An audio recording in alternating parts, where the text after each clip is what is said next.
So good morning, and to part two of looking at the suffragettes in Yorkshire. So we're going to set off where we finished last time, looking at the Shipley Glen demonstration. And this looks at the detail of it as it appeared here in the Wharfdale Observer. Many of the reports said there were 100,000 people there, but it says here a crowd of 60,000 people. I think the Wharfdale Observer would be more correct in that.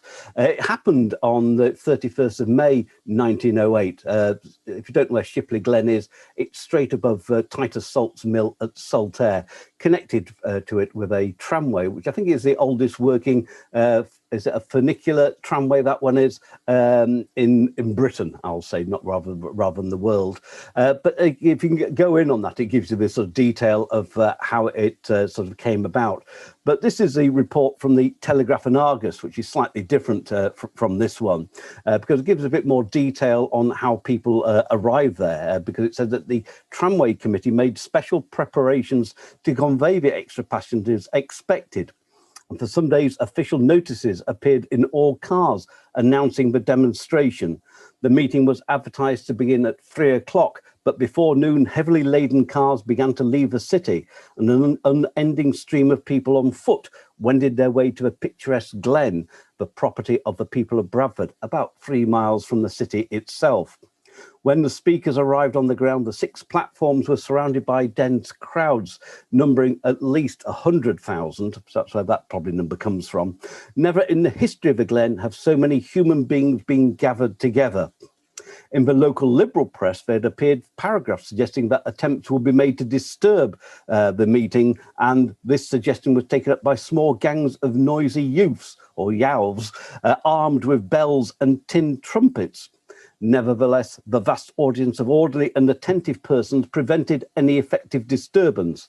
And at 5 o'clock, a resolution calling upon the government to enfranchise the women of this country, this session was carried with practical unanimity. When the meeting closed, the people would not go away and begged to hold another meeting in the evening.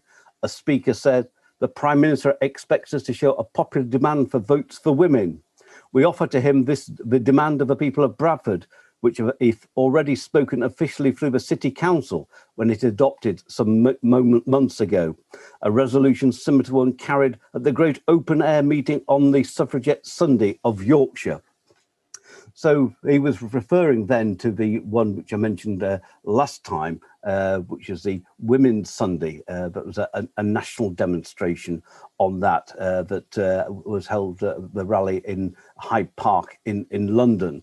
And I've mentioned last time is that Mrs. Pankhurst had come up to the De Grey rooms in York in order to drum up interest. Said the return tickets by train were 11 shillings, which was half the weekly wage of somebody working probably in Rowntree's chocolate factory, and that very few people from York actually went. Although the banner here, which is actually taken from the demonstration when they obviously crowded into the city of London itself, it says Doncaster there. So people from the WSPU, obviously from that branch, went down there as well.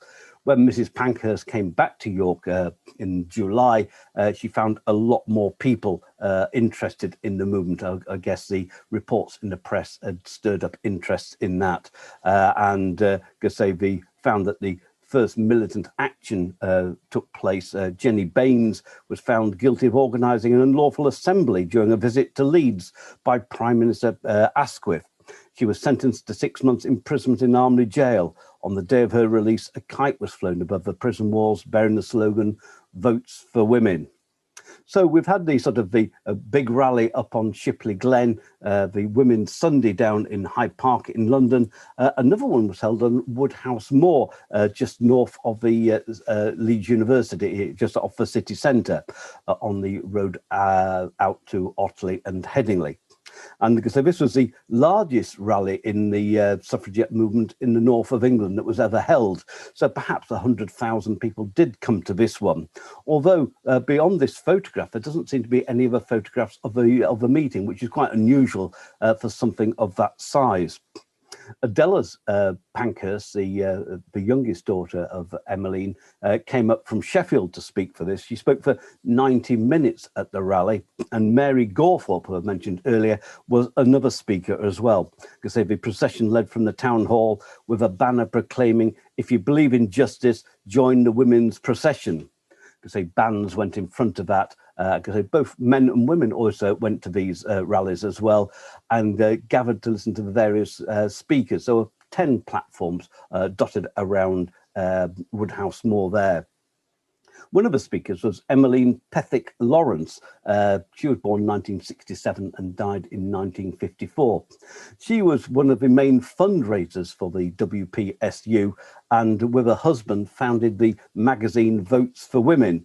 In 1912, she was arrested with her husband and Emmeline Pankhurst for taking part in a window smashing campaign in London. But we'll come to that a little later on. But it's quite important. That was the WSPU's newspaper. That was, I think it was near enough a weekly paper that was, that it kept people in touch. And you can see that's where the Emmeline Pethick Lawrence came into that, because I'll be mentioning her right at the very, very end as well.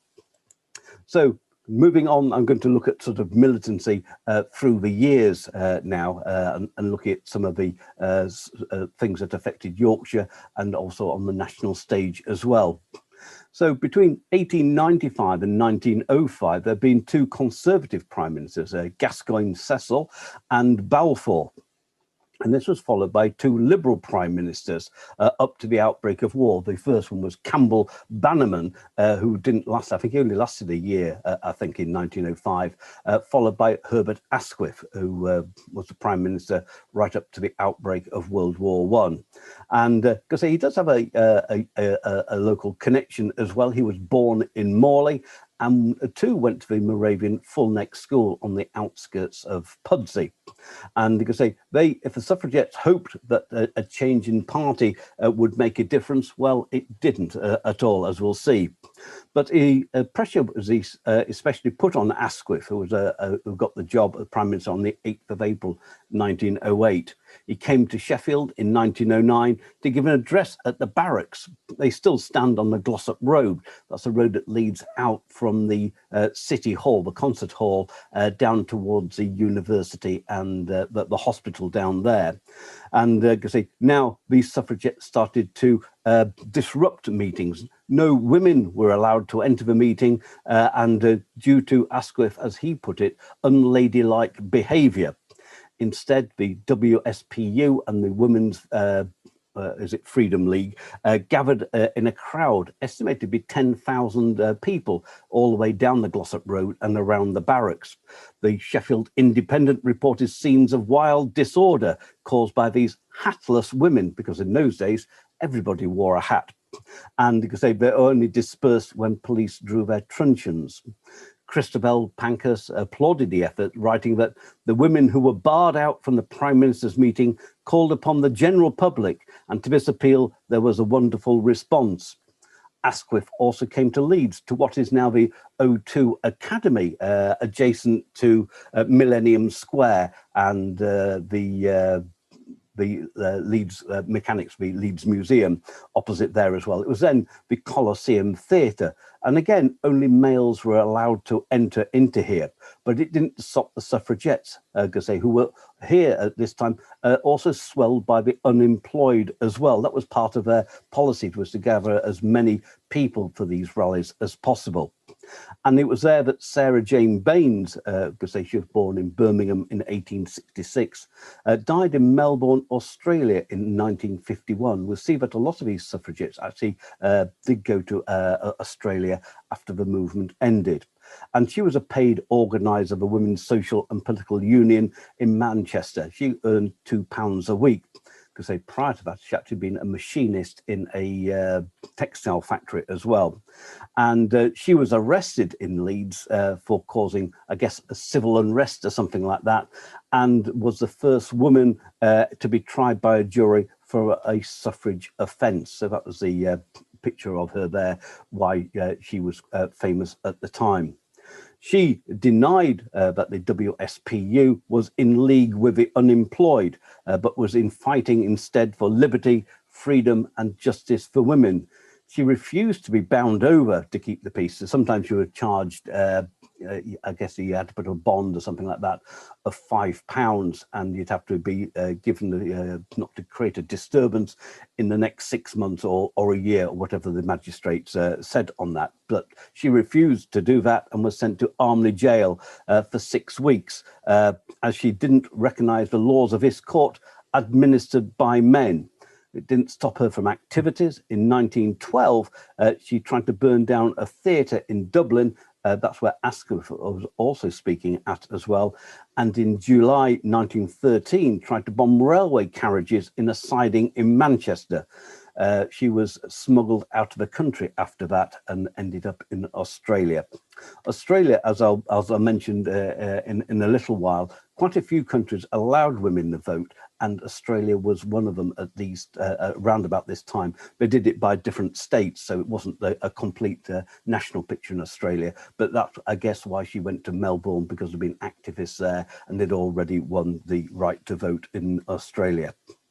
And because in the magazine Votes for Women on the 14th of May publication, 1909, an editorial asks all who are anxious to do something to help the cause during the summer holidays to write in with suggestions or offers to help. And these were to be addressed to Ada Suffield, who was born in Fulford, just outside York, in 1873. And we had to send a response to 23 Barrack Street in Scarborough. She was a teacher there and had established the WSPU branch in Scarborough. And she wrote, I want, if possible, to open a stall for the sale of Votes for Women, that's the magazine, literature and colours in our covered-in market every Saturday. I should like the names and addresses of other suffragettes in Scarborough who are willing to help me in this undertaking. I intend to work for the movement in my holidays, and in the meantime, if any speakers are coming to Scarborough for a holiday, I will do all I can by holding meetings or organising. So she was quite up on that. And the following year, Ada, and I think she had 3 sisters, established a WSPU branch in York. Although on the 4th of December 1909, the York branch of the NUWSS opened a committee room at the corner of Jubbergate and Parliament Street. The opening was signalised by an open-air meeting on Saturday night when addresses were given on the constitution and policy of the union. The NUWSS, as I mentioned before, was the, again, the non-political and non-militant side of the suffragettes as that union.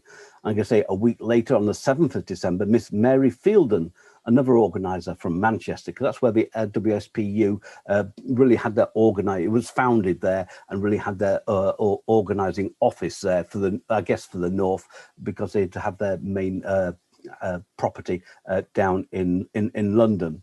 And so Mary Fielden addressed a large audience in Exhibition Square on Saturday night in favour of the existence of a franchise to women, and a resolution in favour of women's suffrage was carried. Of course, a petition for the enfranchisement of women had been drawn up and was presented to the Parliament, and they kept the committee open during that week for people to come and sign.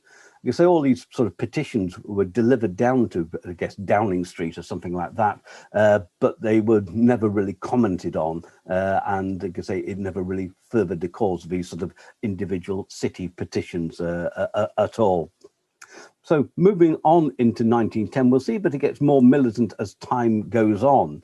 And on the 3rd of January 1910, suffragettes disrupted political meetings at St George's Hall in Bradford, where Herbert Asquith was addressing on the stage there, as well as Winston Churchill MP. It's amazing sort of how he was sort of people had a very bad opinion of him, really, until he became sort of a leader in World War II, because obviously in World War I, he made some terrible mistakes in the Dardanelles as well, which led to thousands of people being killed, and obviously wasn't liked by women either.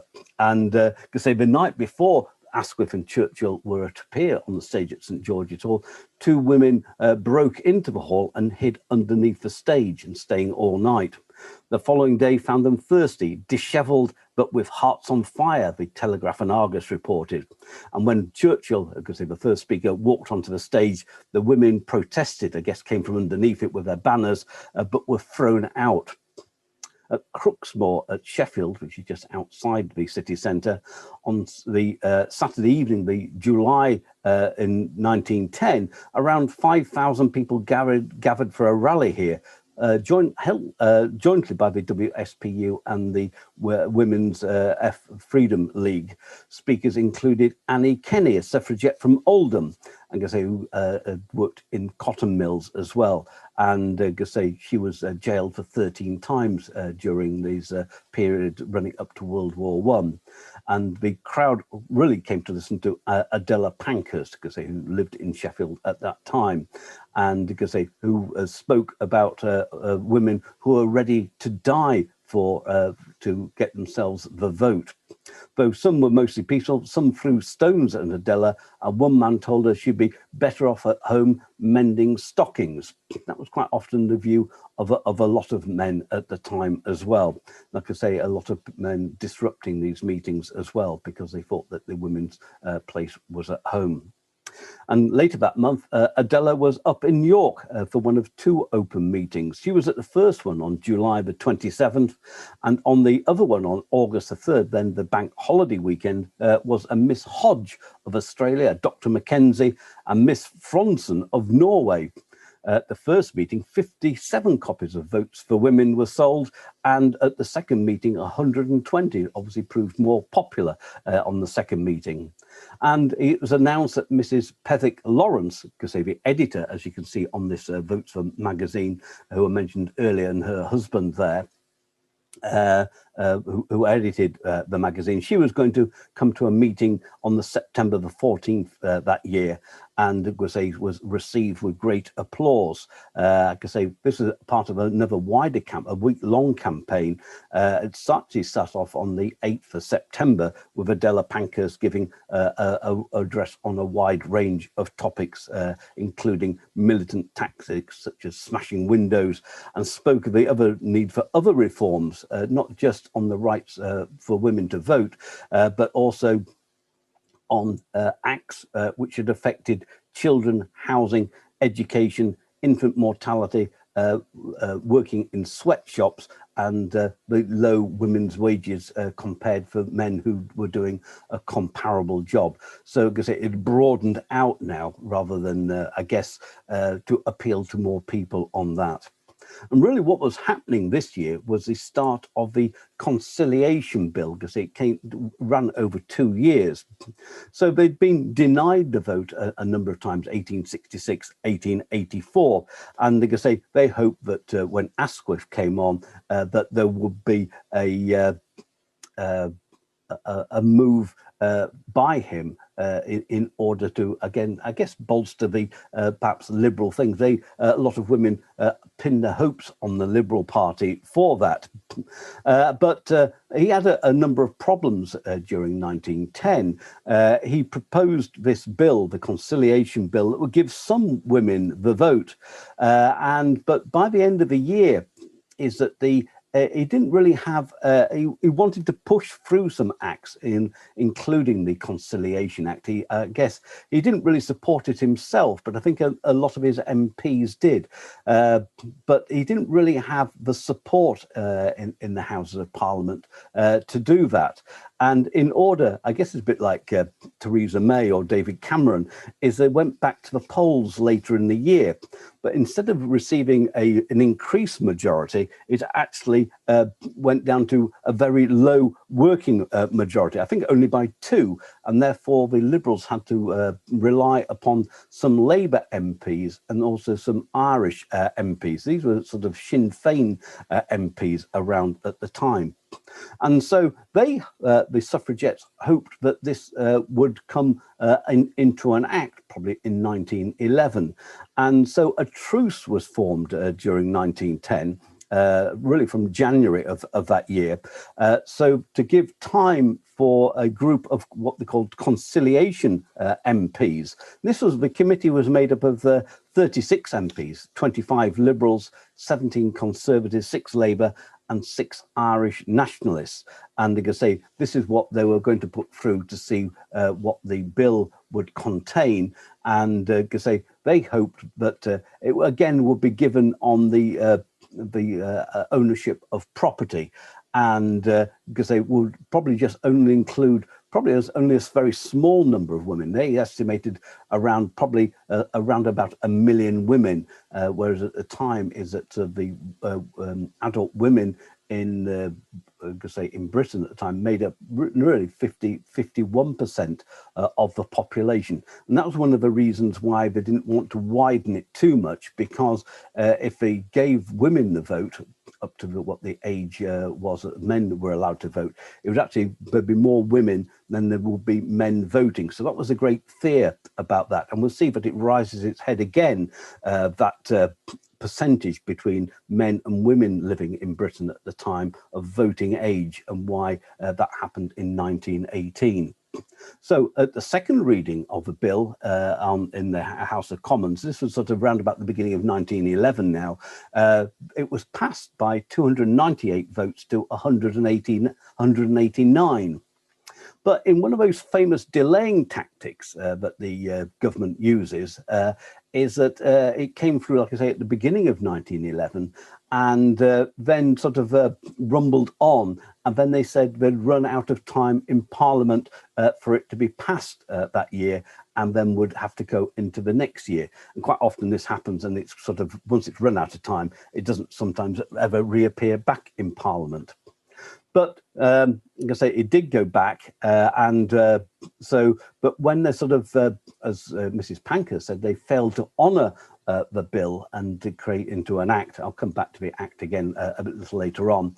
Mrs. Pankhurst stirs her troops again, because this is when it failed at the final hurdle was the 29th of March 1912, because they was defeated the bill by 208 votes to 222 votes. The problem being is that some Liberal MPs this time didn't support it. And I guess it's one of those, another tactic is that, but it's going to go through various stages. And because when it comes to the crunch, is that I guess pressure is put on by some constituents, is that then some male MPs wouldn't vote for it. And all the Irish nationalist MPs didn't either support it, and that's what the Liberals would have relied on there, because it was only failed by 14 votes. And like I say, it was these Liberal MPs and the Irish MPs, because there were fears about home rule in Ireland at the time, and they thought if it passed through again, a lot of women would go for to support the other view on that. And then Asquith said he was going to move to make a male suffrage bill after the defeat of the women's one, because that conciliation bill would have also extended the rights to vote for a small number of men as well. And they could say, but nothing happened. And anyway, by then the suffragettes had lost any hope in him and declared that the move again into direct action, telling them, "I would rather be a rebel than a slave," said Emmaline Pankhurst. And so this is sometimes dubbed, if I find the cursor, Black Friday, the 18th of November 1910. I guess I mentioned that Asquith didn't really support the vote from females and refused to see a WSPU deputation at 1:20 on this Friday. And I guess that was in either the House of Parliament or Downing Street. But the suffragettes stayed outside and tried to enter the House of Commons. These efforts were met with violent aggression by the police, who beat and hit the suffragettes and threw them into the hostile crowds for further ill treatment. Because of the expected large demonstration by the suffragettes, police have been drafted in from other parts of London as well, including the rougher areas of Whitechapel, where I guess they ruled by the truncheon to quell violence as well. And like I say, this was sort of very important, as we see in here, the violence meted out to these women. It's called Black Friday because many women received black eyes and bruises from that. One suffragette said, "Several times constables and plainclothesmen who were in the crowds passed their arms round me from the back and clutched hold of my breasts in as public a manner as possible, and men in the crowd followed their example. My skirt was lifted up as high as possible, and the constable attempted to lift me off the ground by raising his knee. This he could not do, so he threw me into the crowd and incited the men to treat me as they wished.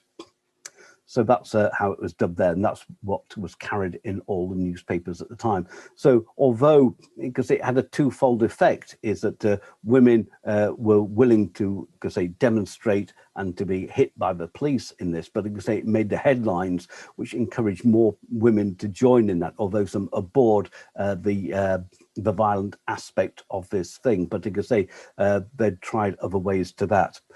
Winston Churchill was blamed for encouraging the police in their violent response.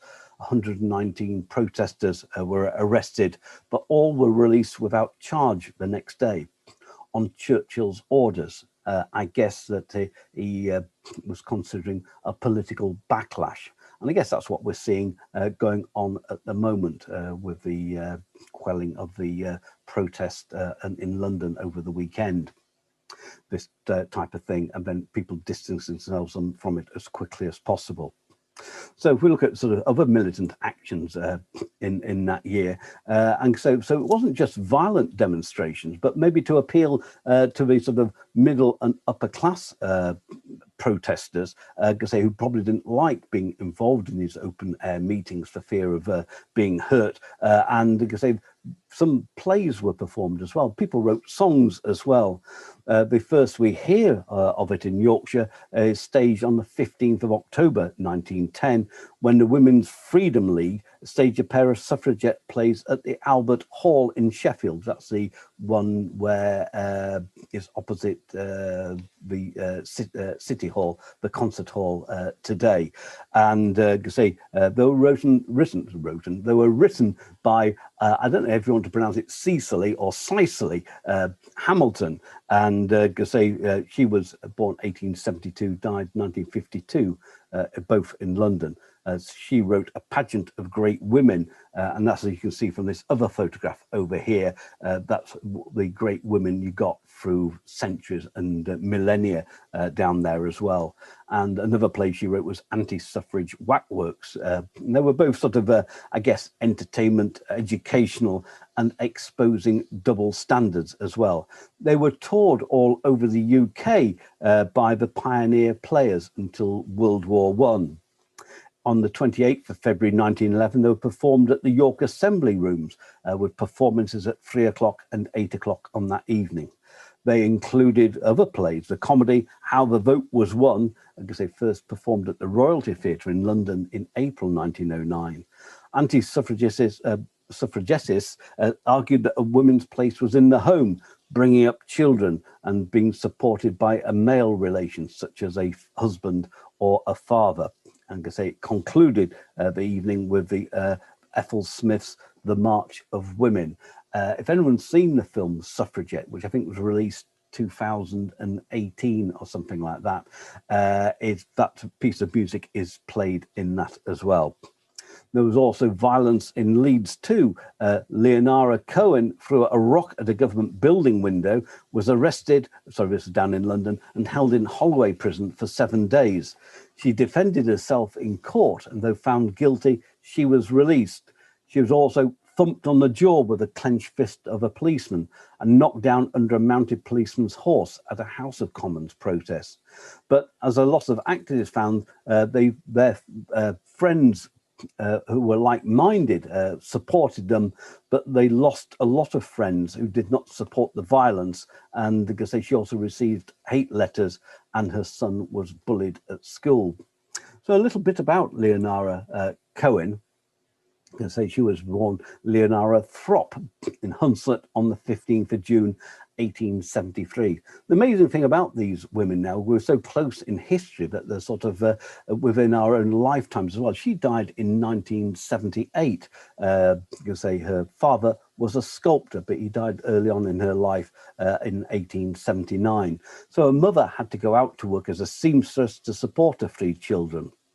And I guess I think that Leonora would have picked this up from her, because she would have found that as head of the household, she actually had few rights as a woman, as owning the house. Leonora later said, "Life was hard. My mother would say, 'Leonora, if only we women had a say in things,' but we hadn't. A drunken lout of a man had a vote simply because he was a male. I vowed I'd try to change things." She married a jeweler, Henry Cohen, himself from a Jewish ghetto in Warsaw, Poland. She married in 1900 and had 2 children. The first, Rosetta, died in 1901, and the second, Reginald, was born in 1902. So she didn't particularly probably have a great deal of time on her hands. She continued to live in Leeds, and after the First World War, between 1923 and 1926, she lived at 2 Claremont villas on Clarendon Road. That's the road that leads up from, I think it's Burley Road at the bottom, where Leeds City College is, going up to the university, and there's a blue plaque on that property there. She joined the WSPU in 1909 and became a bodyguard to Emmaline Pankhurst. These are the people who surrounded her to make sure that she wasn't going to be arrested. We'll meet her again in 1913, and probably what was the second most notorious incident in the history of the suffragettes. So she's a Leeds-born lass, as they would say. And so also in 1911, it obviously was a census year, like it is this year as well. And Votes for Women, the paper, in their edition of the 17th of March 1911, reported that in York, a crowded and enthusiastic audience listened to the speeches of Miss Adela Pankhurst and Mr. Lawrence Houseman on Saturday evening in the assembly rooms. Mr. Houseman made clear the necessity of women resisting the census, and that to secure larger legislative improvement, a minor law often had to be broken. The census was held on the night of the 2nd and 3rd of April, on the grounds that if women did not count politically, this is why they weren't voting, then they should not be counted at all. And probably nationally, only sort of a small number of women, estimated between 3,000 to 4,000, decided to evade the census. On that evening, a meeting, as they dubbed it, was held at in York on the WSPU office on Coney Street, where there's a blue plaque to that. And it was in the form of an all-night social. Music, readings and recitations all being part of the programme. Tickets for admission were free, but if you stayed and ate there for supper, that was £1.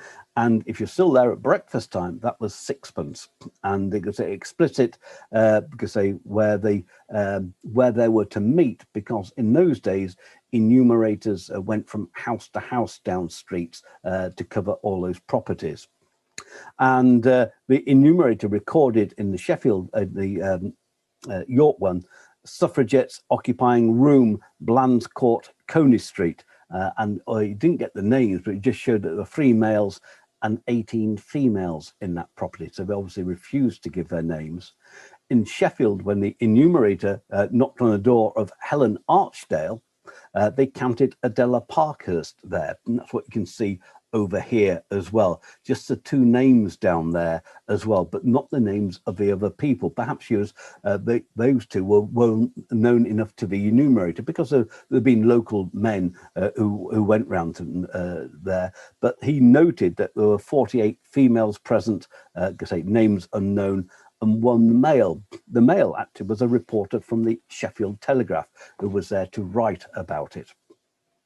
And moving on into 1912, this is when the Conciliation Bill was thrown out on the 29th of March 1912. And in Bradford, they poured purple dye, as it says on that very small cutting there, into Chellow-Dean Reservoir. Chellow-Dean Reservoir is on the road out to Haworth. Floating on the water were a number of paper bags, and these were recovered and found to contain traces of dye stuff used in the Bradford mills. It's estimated that there's round about a stone or 14 pounds of the dye in there, and they had to drain the reservoir, as it says on there. 80 million gallons of water are being run into the sewers to get rid of that dye. They also dubbed in Bradford again the the insignia there, as you can see on the flag, the purple there stands for dignity, the white for purity, and green for hope. So these are the colours they're using. That's why it sort of went purple out at Chelodine. And they say they painted these colours onto the green of Bradford Moor Golf Club. It actually wouldn't say the flag, but they put in words, no votes, no golf, and set lights to letterboxes as well, a campaign that had started later on in November 1912. An unnamed young woman in Bradford carried a brake wrapped in Votes for Women poster, but was stopped by the police before she tried to lob it through the window of Hume's department store. Hume's department store later became Brown Moss in the city centre. At the Cutlers Hall, again in Sheffield, where Winston Churchill was attending the Cutlers Feast, because that was an all-male feast in October 1912, a large presence kept the suffragettes away. He was smuggled out from the Cutlers Hall down to the railway station in a luggage lift, and got away before the crowds could get at him.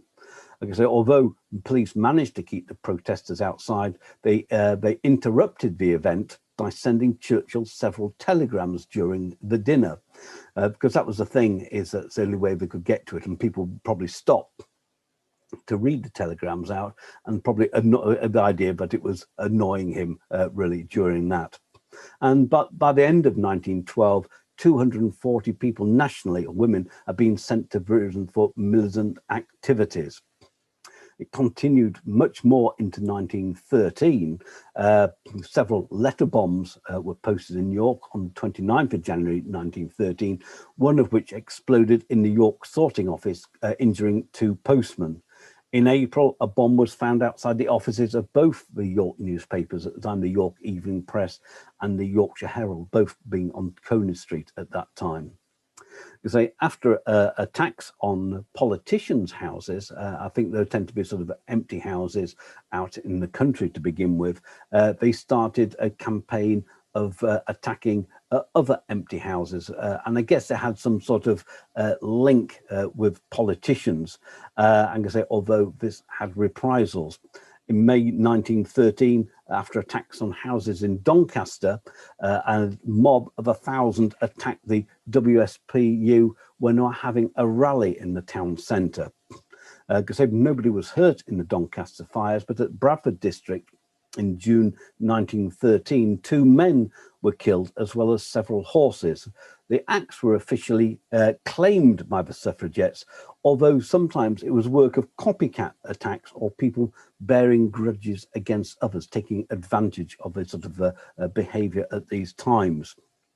And in late 1912, they lost a lot of support from these sort of arson and bomb attacks, and this was written about in the newspaper that was run by the Pethick Lawrences, and for that reason alone, they were thrown out of the WSPU, and then they founded their own newspaper. So it didn't even go down well with people on the inside of that. But in February, Leonora Cohen, the lady from Leeds, was in London and took this to the heart of the monarchy, going to the Tower of London's with a party of school children as she went alongside them. And she threw, I'd call it a jemmy bar, used to prize things open, and at a glass showcase containing sort of royal insignia with that label attached to it. And that's actually the very label that was attached that has been kept. And it says on it, Jewel House, Tower of London, my protest to the government for its refusal to enfranchise women, but continues to torture women prisoners. Deeds, not words. Leonora Cohen. And on the other side, it says, votes for women, 100 years of constitutional petition, resolutions, meetings and processions have failed. That's the one that you can read on that one. So that's the reverse side of it. She was arrested and charged with causing criminal damage to property exceeding the value of £5, for which the penalty was imprisonment. Again, she represented herself, but I guess she had support of quite a few lawyers and other things like that, men who would support her. And when it was brought before the police court, she argued successfully that the damage she'd actually caused was not to that value, because I guess it probably just smashed a window, but it didn't cause any more than that. And therefore, she was released without charge. She was arrested a second time in May for inciting militancy at another rally on Woodhouse Moor, but was bound over. So she paid up the money for that. But in November, she was arrested again for smashing a window at the Leeds Labour Exchange. This is a time when Asquith was in Leeds visiting the city again. She was jailed at Armley Prison, where she went on hunger strike and then on a thirst strike, as in not taking enough water. She was released in December, and Leonora and her husband Henry then moved to Harrogate to establish a vegetarian boarding house, where they also gave refuge to suffragettes fleeing from the police. We hear no more about Leonora after that, so perhaps she's had enough of being imprisoned and being part of that. But the most eye-catching headline after that was also in 1913, when Emily Davison threw herself in front of a horse at the Epsom Derby on the 4th of June, when the King, George IV, was in attendance. She threw herself at the horse, I think on the home straight. I think she was trying to grab hold of the horse's reins, missed it, but the horse was going about 35 miles an hour, knocked the rider off. Like I say, I don't think he was injured, but she died of her injuries 4 days later, because it made all the newspapers in Britain, and an estimated 50,000 people lined the streets of London, from where she was taken by train and buried in her hometown of Morpeth, just above Newcastle upon Tyne, and is buried in the graveyard of St Mary the Virgin there. Her gravestone bears the WSPU slogan, "Deeds, not words." And across 5 weeks from mid-June to really after the sort of Derby, 50,000 suffragettes marched to London from all corners of England and Wales. It's called the Great Pilgrimage and was organised by the non-militant side of it, the NWSS. And they sort of made sure that people knew they were non-militants by having banners saying "a law abiding" on it to set themselves apart from the WSPU. On Saturday, the 5th of July, the Northern Contingency marched, of this Great Pilgrimage, marched into Sheffield city centre, and marched in with the Sheffield Recreation Prize Band ahead of them. They held an open-air assembly on Snig Hill and then went through the city centre, and 2.5 weeks later arrived in London, where the leader of the NWSS, who we've not heard from a while, Millicent Fawcett, was amongst those who addressed a huge rally at Hyde Park. So towards the end of the year, 24th of November 1913, two suffragettes, Clara Giveen, she was actually Irish but living in Armley, Leeds at the time, and Hilda Burkitt, they broke into Headingley Stadium, where they played cricket and rugby out at Headingley, obviously, today. They had on them a box of matches, some resin, cotton wool, and inflammable liquid. I guess it was petrol. Again, there's another time when Asquith was visiting Leeds, but they were caught by police underneath one of the wooden stands before they're able to set light to it. They absconded before the trial and were never heard of again.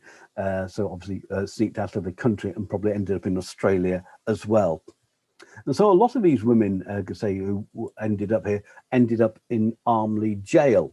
And we're going to mention this lady here called Lillian Lenten. She was born in Leicester in 1891. Sometimes went under the pseudonym as May Dennis. She was first arrested in Doncaster in June 1913 as part of those attacks on people's personal houses, and was remanded in Armley jail pending her trial. Because like Clara and Hilda after her, she was released on licence from Armley on the 17th of June 1913. It might be that she'd gone on hunger strike. As we'll see on the next slide, there was an act that came in to release these women who were on hunger strike. She was put under house arrest and police surveillance at Chapel Allerton, the home of Frank Rutter. He was the director of the Leeds Art Gallery at the time. I've mentioned before a while ago about the Leeds Art Club, so it had been associated with that. Who was a women's suffrage sympathiser. A few hours later, a grocer's van pulls up outside the house. The grocer's boy, who was a woman in disguise, went inside with a delivery.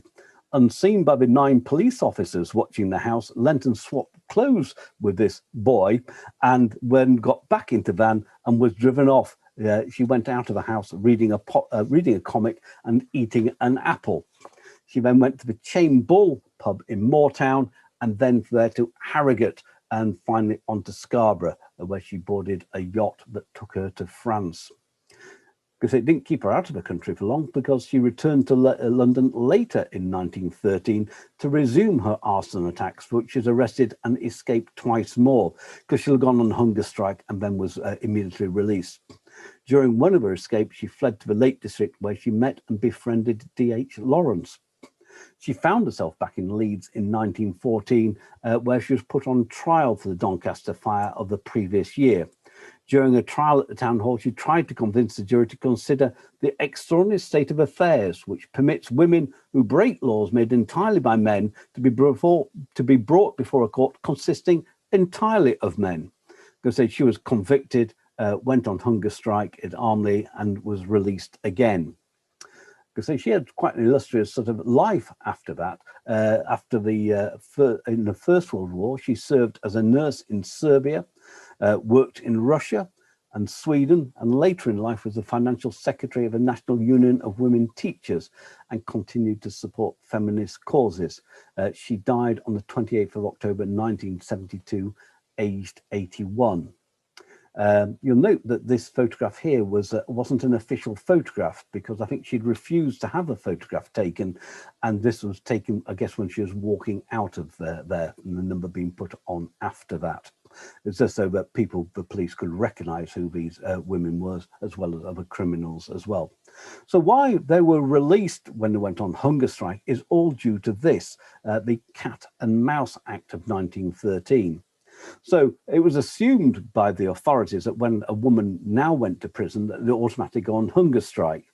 And government was very afraid that if one of these women died, is that they would then become a martyr, and they would sort of escalate all that.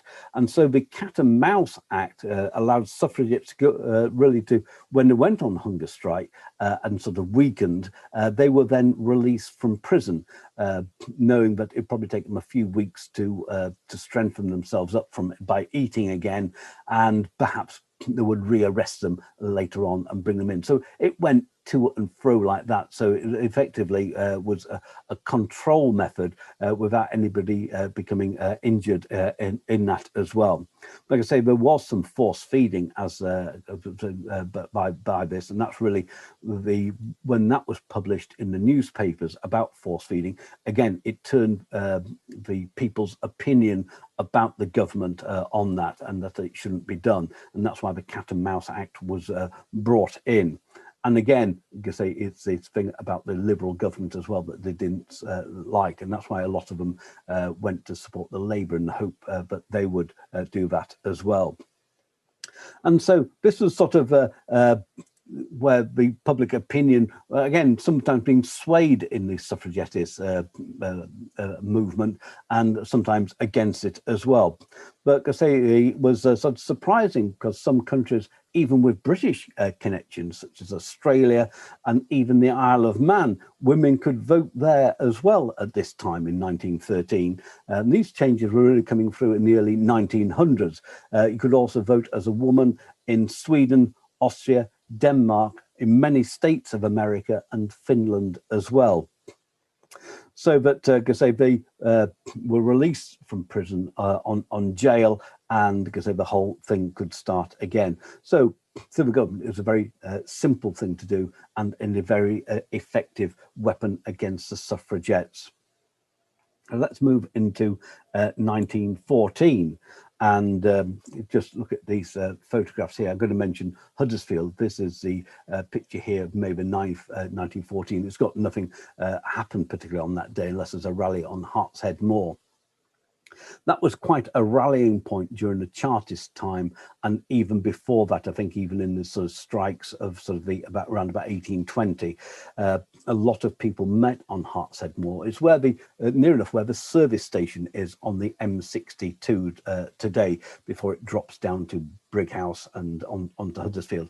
It was largely chosen because it was central for a lot of West Yorkshire. People come from Bradford, Leeds, Halifax, Wakefield, and that's why Hartshead Moor has been popular.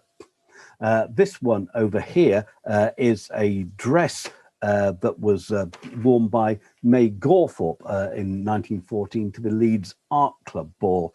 And again, that's adorned with suffragettes symbols and the logo of the WSPU on there as well. It's held in Leeds City Museum, or it has been on display in there. So whether it is or not at the moment when it reopens, but there is a case on Leeds suffragettes in there, as I've mentioned, a few of them.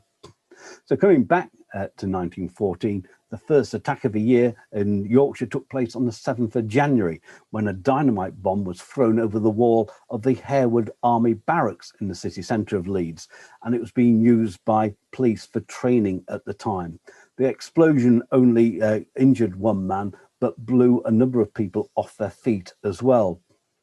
Lloyd George, this time, was back well, for the first time I mentioned him, but he went to the Huddersfield Drill Hall on the 20th of March 1914, where a large crowd had gathered outside. A man got close to him, as reported in the Examiner. "Cad, traitor, stop forcible feeding." So this is sort of, because it was well known at the time. The protester was then struck by a man in the crowd, but another man interfered on his behalf, saying, "I admire your pluck. I have a ticket for the meeting and you can have it." Because despite all the precautions being taken, because only men were allowed, but to prove that there weren't women in disguise, the men had to remove their hats. And because 6 men were thrown out of the meeting for asking questions about justice to women and forcible feeding. And how this happened, there must have been a concerted effort. When one man sat down and was thrown out, another man instantly rose, I guess in another part of the hall, and asked a question as to how the principle of democracy was being applied to women. Again, he was thrown out, and then another one stood up. Lloyd George said, "This is sickening." And another man from the audience answered him, "Yes, sickening for the women." May 1914 as well, a workman checking the Upper Windledon Reservoir, that's on the Barnsley to Manchester, the A628, found a bomb up there in the reservoir wall. This is the very top reservoir up there. It would have unleashed 140 million gallons of water into other reservoirs coming down that valley. And I guess the hope that it would create a devastating flood again, such as the Sheffield flood of, I think, 1862 or 3 or something like that. And that would all go down the River Don Valley into Sheffield centres. It thought to have been planted by suffragette sympathisers, but no one took responsibility for it. But with war being announced on the 4th of August 1914, the Pankhursts, that's Emeline and her daughter Christabel, but not Sylvia, encouraged women to support the war. But they packed Adela off. Emmeline gave her £20, some warm clothes, a boat ticket to Australia, and a letter of introduction to Melbourne feminist Vida Goldstein. She never saw her mother or sisters again. Because it's estimated that the suffragette campaign up to the outbreak of war had cost in total between £700,000 and £750,000 in damages. That's between 80 and 90 million pounds today. And the hit to the British economy was between 1 and 2 million pounds. That was in 1913, 1914 alone. That's estimated to be 130 to 240 million pounds today. Although, according to a historian, C.J. Bierman, this figure does not include the damage done to works of art or the other minor forms of militancy, such as window smashing, letter burning, and house burning. During the campaign, more than 1,300 people have been arrested and imprisoned. that's how it stood. So both Christabel and Emmeline got behind World War One, although they actually didn't stay in Britain. It seems that they sort of went off to America and all sorts of other places. But we see that employed now in these factories that were springing up to support the war effort, it brought about 4 to 5 million additional women into the workforce to work in factories, farms, and in hospitals as well. Initially, complicated factory jobs really had been handled by skilled men were initially simplified for women, because many of whom obviously had never worked before, and because women had made up 24% of the working population pre-1914, but during the war that rose to 47%. The operation simplified, but when they found they could do it, then it continued on as men had done it as well. And so the increase was really in the munitions industries, as we see here. They were the largest employer of women during war at that time, because these are the highest priority jobs in order to win the war. This photograph is from Barnbow, out on the outskirts of Leeds at Cross Gates. It stands. I think there's a plaque there now, and they've made tanks there up until about the year 1999 or something like that. It's all been demolished now. And because Leeds had a number of these munitions factories that were linked together. There was one here in Horsforth at Newley, there's another at Armley, but the main one was at Barnbow. The other ones were really support factories that then supplied things like timing devices, but the bombs were packed up at Barnbow. The shells were made down in Horsforth at the Newley factory down there. And largely because some of these were adjacent to where there were already expertise. So the Newley shell factory was adjacent to Kirksall Forge. And so there was the synergy there between the two. The timing devices at Armley and final assembly up at Barnbow, because this is the most dangerous part, because it was the largest shell factory in Britain and employed 16,000 people working on 3 shifts around the clock. The workforce here in 1916 was 93% female, because many were conscripted into these factories, many of them leaving home and living elsewhere for the very first time. And it was a very well-paid job as well. Women wanted to work in these factories, and many gave up jobs such as teachers, which are very poorly paid, as they got paid 80% more of a teacher's salary working in a shell factory than in education. So it wasn't without danger. The cordite used as a propellant turned the workers' skins yellow, and sometimes they were called canaries. And on Tuesday, the 5th of December 1916, in the fuse room, that was the final stage of assembly, and because it's where the shell, or with the machine, it was tightened the nose onto it, a shell exploded, killing 35 women immediately, and 170 in an adjacent workshop. 7 subsequently died from their injuries as well. The war also had other sort of effects as well. In fashion, I mentioned a lady before who was campaigning for better fashion for women.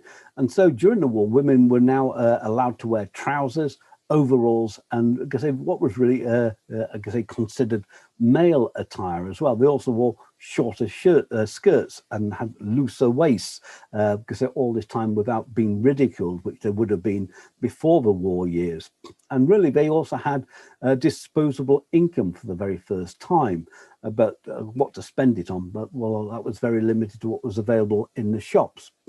And it also opened up new social opportunities. So with these huge, large factories, they sometimes had female football clubs, they had musical clubs and other sort of specialist interest clubs where they could socialize a lot more with people from different parts of the country and probably different echelons of society as well. But a lot of those consider themselves, the middle class and upper middle class, a bit of cut above this type of war work. And so sometimes they form the comfort committees that also towns and villages had, often spearheaded by the vicar's wife. And these were ladies that knitted socks, that made pajamas, shirts, pillowcases and raise funds to buy towels, dressing gowns and things like that through Flag Days. And that's how all different people played their part. And because they increasingly, during as the war went on, this is the Newley Shell factory in Horsforth, is that in 1917 in Sheffield, the first women became police officers as well.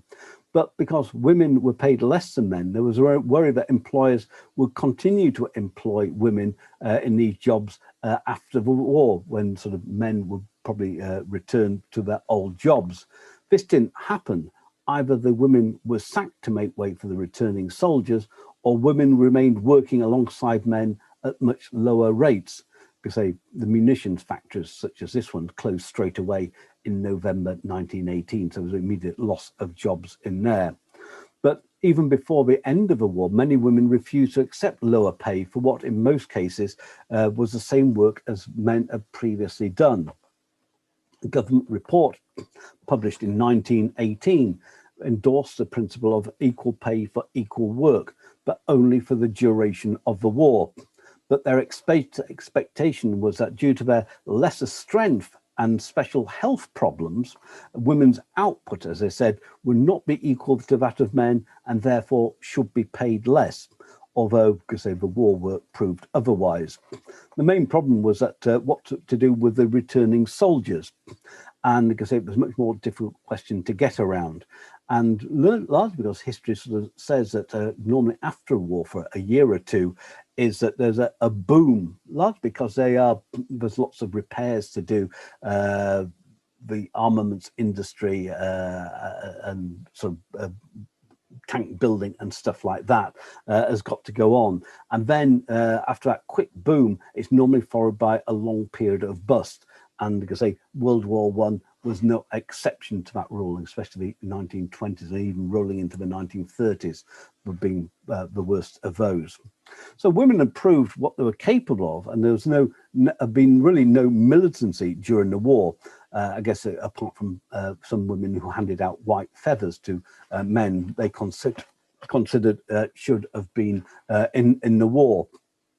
And so perhaps to stop this potential rise of militancy after World War I, because surely it would rise itself again. They moved very quickly this time, the government, which is most unusual, and they gave some women the vote.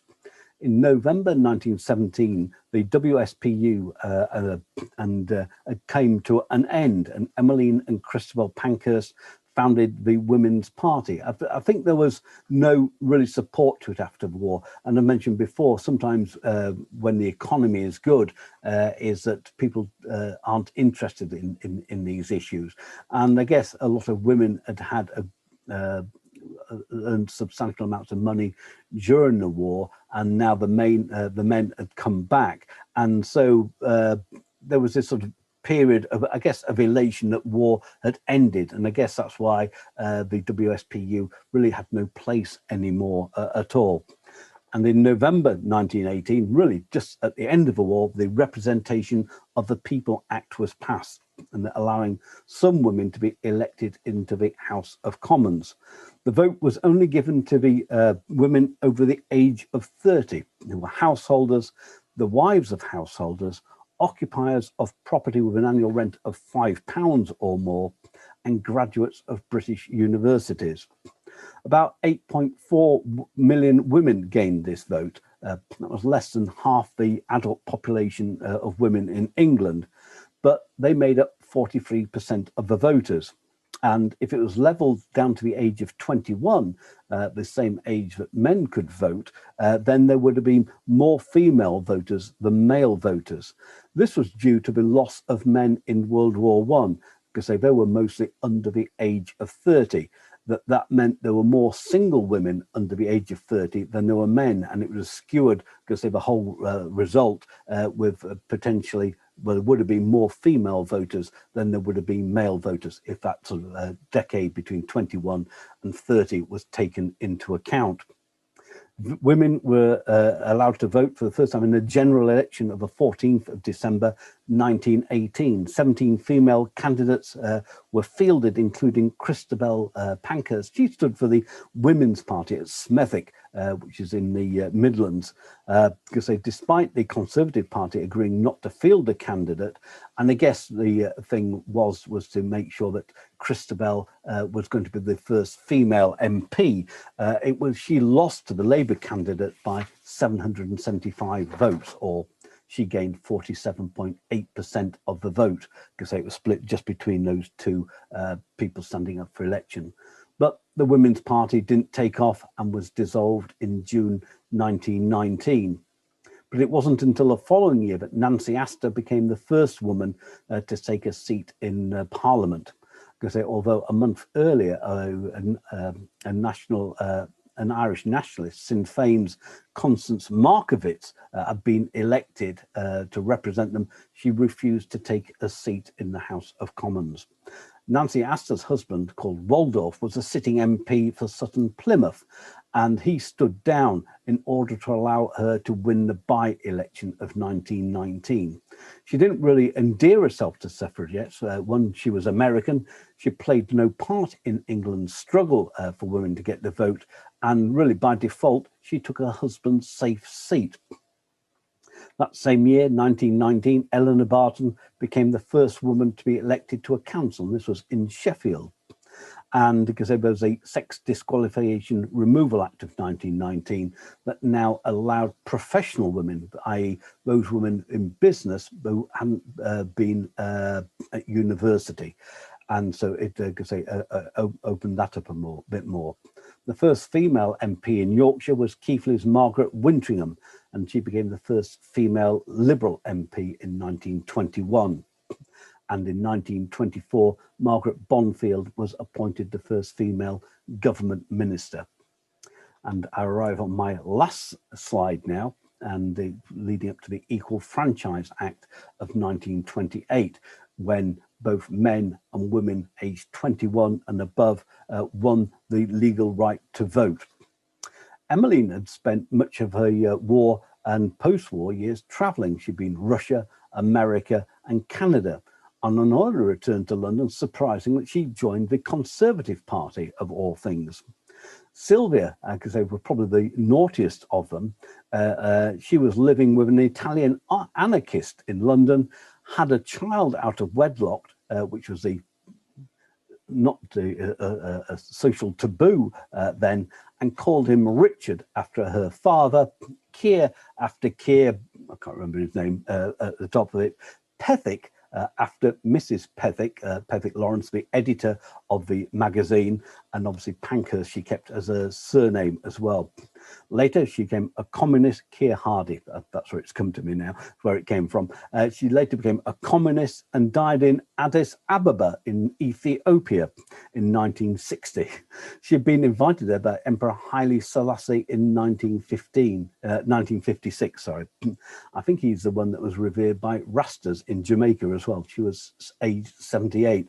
So she had a very colourful life. So it was really left to Christabel to fly the flag for women's rights. But I think we might be wrong there as well. She moved to California in 1921 and became a Second Adventist because they believe in the second coming. And I guess some might call it an American sect today. She died in Santa Monica on the 13th of February 1958. Age 77. She'd been awarded to become a dame in 1936. So by a cruel twist of fate is that Emmaline Pankhurst didn't just quite live long enough to see the Equal Franchise Act passed in 1928. She died on the 14th of June of that year, age 69, 18 days before the bill passed into an act and equal suffrage rights were granted for women. And that's her obituary on the front page there of the Daily Mirror. So that brings me to the end.